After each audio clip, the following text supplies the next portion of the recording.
স্বাগত জানাচ্ছি খাতুনগঞ্জ থেকে মতিঝিলের সাথে আছে আমি শামীম জাহেদি। নিয়মিত আদালতের বদলে বিদ্যুৎ এবং জ্বালানি খাতের সব মামলা পরিচালনা করবে এনার্জি রেগুলেটরি কমিশনের ট্রাইব্যুনাল। ভোক্তা বা প্রাতিষ্ঠানিক পর্যায়ে দ্রুত বিরোধ নিষ্পত্তির জন্য বিইআরসির অধীনে গঠন করা হয়েছে এই বিশেষ ট্রাইব্যুনাল বা আদালত। আজ আমরা আলোচনা করব জ্বালানি এবং বিদ্যুৎ খাতের বিশেষ ট্রাইব্যুনালের কার্যক্রম নিয়ে। এ নিয়ে কথা বলতে আমাদের স্টুডিওতে রয়েছেন বিইআরসি ট্রাইব্যুনালের চেয়ারম্যান ডক্টর সেলিম মাহমুদ।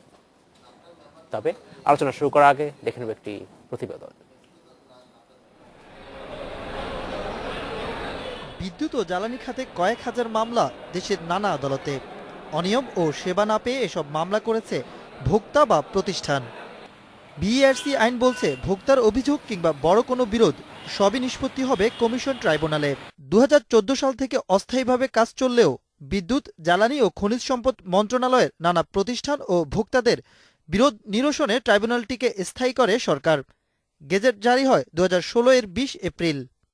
লাইসেন্সদের মধ্যে অথবা লাইসেন্সি এবং ভোক্তার মধ্যে যদি কোনো বিরোধ দেখা দেয়, সেই বিরোধ অন্য কোনো ফোরামে জানাবে, সেটা এনার্জি রেগুলেটরি কমিশনে আসবে। তারপর বলা আছে এনার্জি রেগুলেটরি কমিশন সেটা বিরোধ কিভাবে নিষ্পত্তি করবে সেটা রেগুলেশনসের মাধ্যমে সেটা নির্ধারিত হবে। ৭ সদস্যের ট্রাইব্যুনালে এরই মধ্যে নিয়োগ পেয়েছেন চেয়ারম্যান। ২ সদস্য নিয়োগের পর বাকি ৪ জনের নিয়োগ প্রক্রিয়াও চলছে। পাশাপাশি চলছে মামলার শুনানিও। বিরোধ নিষ্পত্তির জন্য অভিযোগ এসেছে ৯৫টি।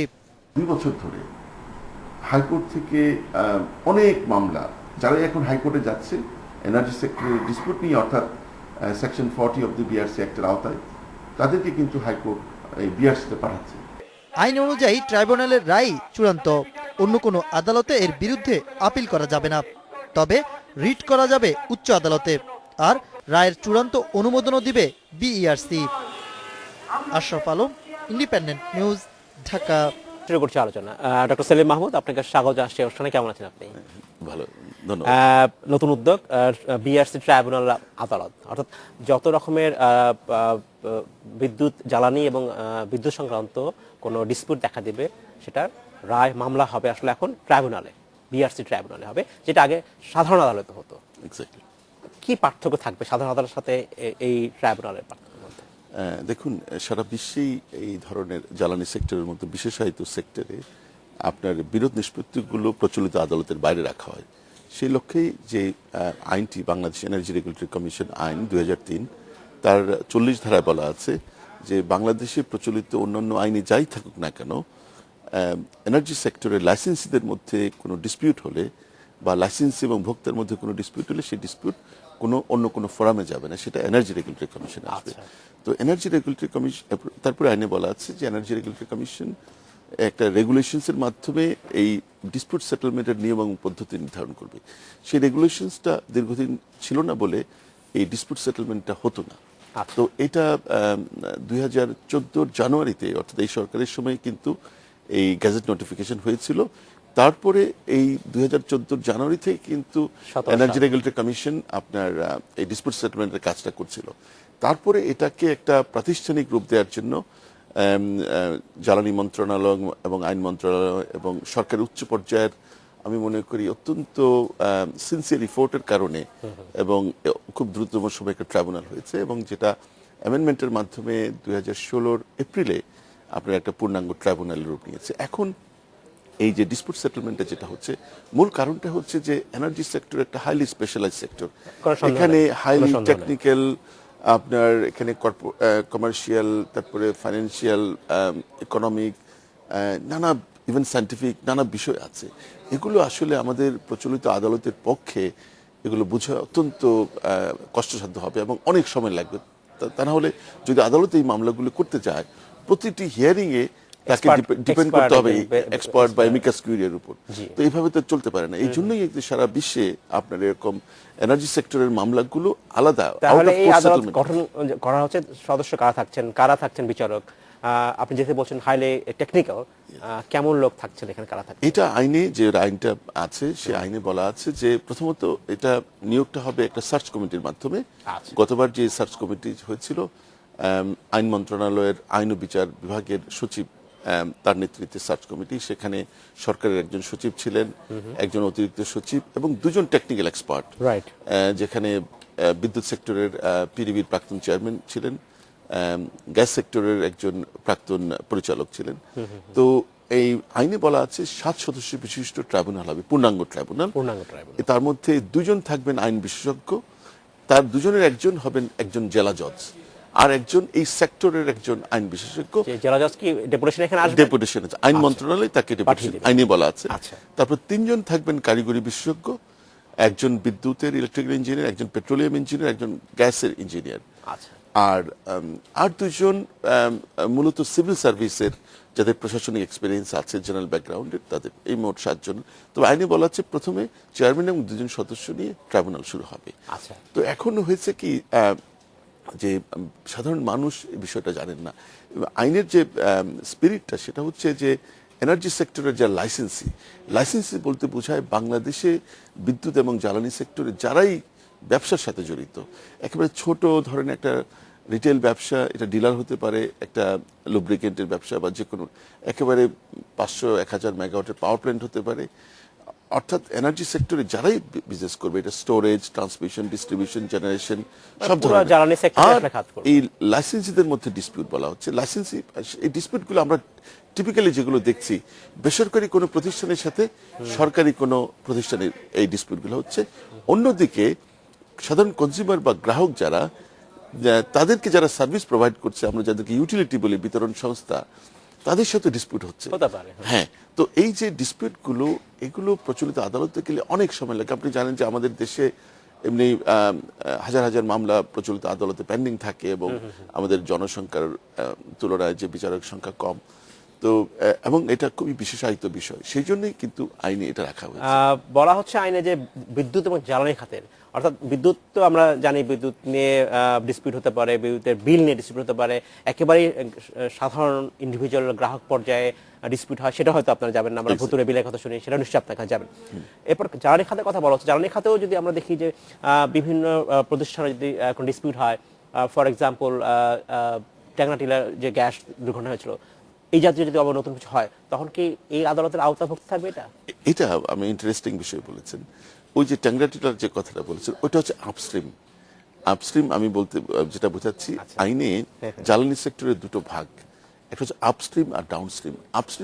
আপস্ট্রিমটা হচ্ছে অয়েল অ্যান্ড গ্যাস সেক্টরের এক্সপ্লোরেশন, ডেভেলপমেন্ট এন্ড প্রোডাকশন, অর্থাৎ অনুসন্ধান, উন্নয়ন এবং উৎপাদনের জায়গাটা, ওইটা আইনে এটাকে রেগুলেটরি কমিশনের বাইরে রাখা হয়েছে। সারা বিশ্বেই রেগুলেটরি কমিশন সাধারণত ডাউনস্ট্রিম নিয়ে কাজ করে, অর্থাৎ তেল গ্যাস সেক্টরের যেখানে আপনার উৎপাদনটা শুরু হচ্ছে, শুরু বা শেষ, যেটাকে আমরা ওয়েলহেড বলি, ওখান থেকে ট্রান্সমিশন পাইপলাইন শুরু, ট্রান্সমিশন থেকে শুরু করে এন্ড ইউজার পর্যন্ত, এখানে সবকিছু ডাউনস্ট্রিম। তো ওই যে ট্যাংরা টিলার যে বিষয়টা, এগুলো হচ্ছে প্রোডাকশন শেয়ারিং কন্ট্রাক্টের মাধ্যমে সরকার এবং পেট্রোবাংলা বিদেশি কোম্পানি, আইওসি বা প্রাইভেট কোম্পানির সাথে চুক্তি করছে। ওইটা কিন্তু বাই ল এটা সেগ্রিগেটেড করা হয়েছে, এটা রিং ফেন্স সাধারণ আইনেই হবে বোধহয়। হ্যাঁ, না, ওইটা কন্ট্রাকচুয়াল রেগুলেশন, না বিআরসির মাধ্যমে, এটা production sharing contract, yes, production sharing মধ্যে। সেখানে আবার ডিসপিউট সেটেলমেন্টের মেকানিজম আছে। সাধারণত যেটা হয় ইন্টারন্যাশনাল প্র্যাকটিস, প্রথমে হচ্ছে ডিসকাশন, অ্যামিকেবল সেটেলমেন্ট, তারপরে এক্সপার্ট ডিটারমিনেশন, তারপরে আরবিট্রেশন, এরকম করে হয়। তো আর আমাদের যে বিষয়টি নিয়ে আমরা আলোচনা করছি, এটাও কিন্তু বিনিয়োগের প্রশ্নে আমি যদি মনে করি একটা টোটাল সেক্টরাল ডেভেলপমেন্টে এই ডিসপিউট সেটেলমেন্টের বিষয়টা অত্যন্ত গুরুত্বপূর্ণ। এখন ডেভেলপমেন্ট পার্টনাররা বা ইন্টারন্যাশনাল ফাইন্যান্সিয়াল ইনস্টিটিউশনগুলো যখন একটা দেশের তার ইনভেস্টমেন্ট সিনারিও অ্যাসেসমেন্ট করে, তখন কিন্তু ডিসপিউট সেটেলমেন্টের বিষয়টা কিন্তু আসে। আপনার মনে আছে গত 1 দশক ধরে ডেভেলপমেন্ট পার্টনাররা বিভিন্ন সময়ে যে বাংলাদেশের ইনভেস্টমেন্ট সিনারিওর যে রিপোর্ট তৈরি করেছে, সেখানে তারা ইনভেস্টমেন্টের ব্যারিয়ার হিসেবে দেখেছে ডিসপিউট সেটেলমেন্টে অনেক সময় লাগে, কারণ এটা প্রচলিত আদালতে যেত। তো এটা যেহেতু এটা বাস্তবায়ন হয়েছে, আমি মনে করি যে এটা কিন্তু এই সরকারের একটা বড় সাফল্য। খুব দ্রুততম সময়ে একটা ট্রাইব্যুনাল করে দিয়েছে, এবং অত্যন্ত দক্ষ এবং অভিজ্ঞ লোকদের আমরা দেখবো যে কেমন ভাবে কার্যকর হচ্ছে, সেটাই হচ্ছে বড় বিষয়, যে এই আদালতের কার্যক্রম কেমন হতে পারে। আমি আপনাকে জানতে চাইবো যে আপনি বলছিলেন যে এর আগে বিভিন্ন যে মামলাগুলো হয়েছে বিদ্যুৎ এবং জ্বালানি সংক্রান্ত, সেগুলো হাইকোর্ট থেকে পরে রেফার করা হয়েছে বিআরসি দিয়ে Exactly. বা ট্রাইব্যুনালে এসছে। এখন কেমন সংখ্যা এই মামলাগুলোর এখন? এখন এরকম মামলা 95টা। মানে বিষয়টা হচ্ছে যে সাধারণ মানুষ বা সাধারণ বিনিয়োগকারী, সাধারণ ব্যবসায়ী, গ্রাহক জানে না যে কোথায় যেতে হবে। আচ্ছা। এখন গ্রাহক চলে যাচ্ছে সরাসরি হাইকোর্টে, আচ্ছা। এবং হাইকোর্টে যেতে তো ধরেন আজকে আমি চিন্তা করলাম আজকে যেতে পারছি না, আমাকে লয়ারের সাথে কনসাল্ট করতে হবে, লয়ার একটা পিটিশন তৈরি করবে, তারপরে এটা সে পিটিশনটা ফাইল করবে, তারপর কজ লিস্টে আসবে। এই যে তারপর যখন মহামান্য হাইকোর্ট বিভাগ যখন দেখে তখন যে refer করছে। এটা আসলে মানে প্রচলিত আইনে এটা বিচারযোগ্য নয়, তখন এটা আইনটা দেখে রেগুলেটরি কমিশনে পাঠায়। তখন রেগুলেটরি কমিশন বাই ডিফল্ট আইনে বলা আছে যে যেটা রেগুলেটরি কমিশন আসবে সেটা সরাসরি ট্রাইব্যুনালের কাছে পাঠিয়ে। ধন্যবাদ ডক্টর মাহমুদ। আমাদের নিতে হবে একটি বিরতি। আমরা নিচ্ছি একটি বিরতি, আমাদের সাথেই থাকবেন। স্বাগত আরেকবার খাতুনগঞ্জ থেকে মধুশীলে। আজকে আমরা আলোচনা করছি জ্বালানি বিদ্যুৎ খাতের বিশেষ ট্রাইব্যুনালের কার্যক্রম নিয়ে। এনে কথা বলতে আমাদের সাথে স্টুডিওতে রয়েছেন বিআরসি ট্রাইব্যুনালের chairman doctor Selim Mahmud. Doctor Mahmud, আপনাকে স্বাগত জানাচ্ছি অনুষ্ঠানে আরেকবার। বিরতিতে যাবার আগে কথা বলছিলেন, আপনি বলছেন যে এই যে ট্রাইব্যুনাল করা হয়েছে এর ফলে আমাদের ডিসপিউট সেটেলমেন্টের যে সময়, দীর্ঘ সময় যে লাগতো, সেটা কমে আসবে এবং এটা বিশেষত বিদেশি বিনিয়োগকে আকৃষ্ট করতে আরো সহায়তা করবে। কি হবে? এটা শুধু বিদেশি বিনিয়োগ না, দেশি বিদেশি বিনিয়োগ, বিশেষ করে বেসরকারি বিনিয়োগকে উৎসাহিত করবে। Right. কারণ যেটা হয়েছে যে এই সেক্টরটা যেহেতু হাইলি স্পেশালাইজড, যখন এই সেক্টর নিয়ে কোনো বিরোধ শুরু হয়, এই সেক্টরে কোনো প্রকল্প নিয়ে বা কোনো ইনভেস্টমেন্ট নিয়ে, তখন বিনিয়োগকারী যদি দেখে যে এটা ঝুলে গেল, অনেক বছর লাগলো এটা নিষ্পত্তি, তাহলে কিন্তু আপনার সে সংক্ষুব্ধ হবে ও এটা বিনিয়োগকে নিরুৎসাহিত। অন্যদিকে সরকারের জন্য কিন্তু অত্যন্ত বড় ধরনের ঝুঁকি রয়েছে। একটা প্রকল্প যেটা নিয়ে যদি হঠাৎ করে লিগ্যাল ব্যাটল শুরু হয়ে যায়, হ্যাঁ, এবং সেটা যদি প্রচলিত আদালতে চলে যায়, এবং সেটা অনেক ধরনের ঝুঁকি থাকে। সেই জন্য যেহেতু একেবারে প্রফেশনালদেরকে নিয়ে, যারা এই সেক্টরেরই বিশেষজ্ঞ, তাদেরকে নিয়ে যে ট্রাইব্যুনাল, তারা বিষয়টার খুঁটিনাটি সব ভালো মন্দ বিশ্লেষণ করে খুব একটা যৌক্তিক সময়ের মধ্যে একটা সিদ্ধান্ত দিতে কিন্তু পারবে। এই ট্রাইব্যুনালের কিন্তু কোনো রায়ের বিরুদ্ধে অ্যাপিল করা যাচ্ছে না। এটার কি কোনো নেতিবাচক দিক রয়েছে কিনা? কারণ না, এই ট্রাইব্যুনালের বিষয়টা হচ্ছে এখানে দুটো লেয়ার। একটা হচ্ছে প্রথমে বিআরসি ট্রাইব্যুনাল, তারপরে বিআরসি ট্রাইব্যুনাল পূর্ণাঙ্গ শুনানির পর একটা অ্যাওয়ার্ড দিবে, একটা রায় দেবেন। এই রায়ের পরে কমিশন সেটা চূড়ান্ত করবে। আইনে বলা আছে কমিশন সেই রায় অ্যাকসেপ্ট করতে পারে, রিজেক্ট করতে পারে। কিন্তু সেই রায়, এটা তো একটা ট্রাইব্যুনাল, একটা আদালত। হ্যাঁ। কমিশনে কি সেই এক্সপার্টিসটা কি থাকবে? না, কমিশন হচ্ছে সার্বিকভাবে এই ট্রাইব্যুনালটা কিন্তু কমিশনের ট্রাইব্যুনাল। এই ট্রাইব্যুনালটা হচ্ছে কমিশনের জুডিশিয়াল উইং। এখন ট্রাইব্যুনাল হচ্ছে ফার্স্ট লেয়ার, একেবারে কম্প্রিহেন্সিভলি বিষয়টা দেখে একটা পূর্ণাঙ্গ রায় সে দিবে হিয়ারিং এর পরে। দুই পক্ষের, সমস্ত পক্ষের যারা সংক্ষুব্ধ হতে পারে তাদের বক্তব্য শুনে। তারপরে কমিশনের সেই লিগ্যাল অথরিটি আছে আইন অনুযায়ী, এটা কমিশন অনেকটা অ্যাপিলেট ডিভিশনের মতো। আপনি যদি দেখেন যে লোকবল নিয়ে, যে ধরনের এক্সপার্টিস নিয়ে আদালত করছেন, সেই এক্সপার্টিস তো কমিশনে নাও থাকতে পারে। সেখানে কি একটা দ্বন্দ্ব তৈরি হতে পারে? না, কমিশনে কিন্তু এক্সপার্ট আছে, বিদ্যুৎ জ্বালানি সেক্টরের সমস্ত এক্সপার্ট আছে, প্লাস আইনগত বিচার। এখানে যেমন দুজন আপনি বলছেন যে কমিশনেও লিগ্যাল এক্সপার্ট থাকতে পারে, কমিশনের সদস্য থাকতে পারে। আর যদি নাও থাকে, কমিশন কিন্তু তার অপিনিয়ন, লিগ্যাল অপিনিয়ন, তার এক্সপার্ট, নিজস্ব এক্সপার্ট দিয়ে নিতে পারেন। এখানে একটা চেক এন্ড ব্যালেন্সের জায়গা আছে। ট্রাইব্যুনাল যদি কোনো ভুল করে থাকে, কমিশনের সুযোগ আছে এটা। এরপরে কিন্তু কমিশন যখন এটা চূড়ান্ত করলো, তারপর কিন্তু আর কোনো অ্যাপিল হবে না। এবং এইটা কিন্তু বেসরকারি বিনিয়োগকারী বা ভোক্তা সাধারণ, তাদের জন্য একটা আশার আলো। কিন্তু আপনি যদি একটা টায়ার্স থাকে অনেকগুলো, তাহলে কিন্তু বলা আছে উচ্চ আদালতে রিট করা যাবে। হ্যাঁ, রিটটা কখন করা যাবে? এটা হচ্ছে রিট অফ সার্সিওরাই। রিট অফ সার্সিওরাই হচ্ছে কোনো কোয়াসি জুডিশিয়াল অথরিটি বা জুডিশিয়াল অথরিটি যদি একটা রায় দেয়, সে রায়ের বিরুদ্ধে উচ্চতর আদালতের জুডিশিয়াল রিভিউ করার এখতিয়ার আছে। সেখানে দেখবে যে আদালত বা বিচারিক প্রতিষ্ঠান এই রায়টা দিয়েছিল, তার জুরিসডিকশন ছিল কিনা, সাবজেক্ট ম্যাটার ঠিক ছিল কিনা, সে আইনের মধ্যে কাজ করেছে কিনা।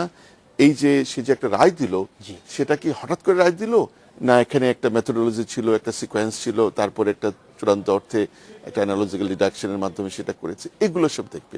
কিন্তু উচ্চতর আদালত এক্ষেত্রে রিট অফ সার্সিউরারি ইন্টারন্যাশনাল এস্টাবলিশড যে ওই যে মানে আদালতের সিদ্ধান্তের বিরুদ্ধে রিটটা হচ্ছে মেরিটে যাচ্ছে না, শুধুমাত্র লিগ্যাল অ্যান্ড প্রসিডিউরাল বিষয়গুলো দেখে, এখানে কোনো কনস্টিটিউশনাল কোনো ভায়োলেশন হয়েছে কিনা, কোনো সাবস্টেটিভ লিগ্যাল ভায়োলেশন হচ্ছে কিনা সেগুলো দেখবে। আচ্ছা, কি ধরনের ডিসপিউট আসলে আপনার মনে হচ্ছে যে এই আদালতকে বেশি ফেস করতে হবে, আসবে বলে আপনার মনে হয়? এখানে আমরা প্রথমে যে ডিসপিউটগুলো দেখেছি, তার আগে আমরা ট্রাইব্যুনাল পক্ষ থেকে মহামান্য সুপ্রিম কোর্টের হাইকোর্ট বিভাগ এবং আপিল বিভাগকে আমরা তাদের প্রতি কৃতজ্ঞতা জানাচ্ছি, ধন্যবাদ জানাচ্ছি। তারা কিন্তু এই মামলাগুলো যখনই যাচ্ছে তারা বুঝতে পারছে যে এটা একটা বিশেষ আইনি মামলাগুলো হয়েছে, তারা সাথে সাথে কিন্তু মামলাগুলো আর সময় নষ্ট না করে মামলাগুলো ফেরত পাঠিয়ে দিচ্ছেন, এবং এর ফলে কিন্তু ট্রাইব্যুনালটা কার্যকর হয়েছে।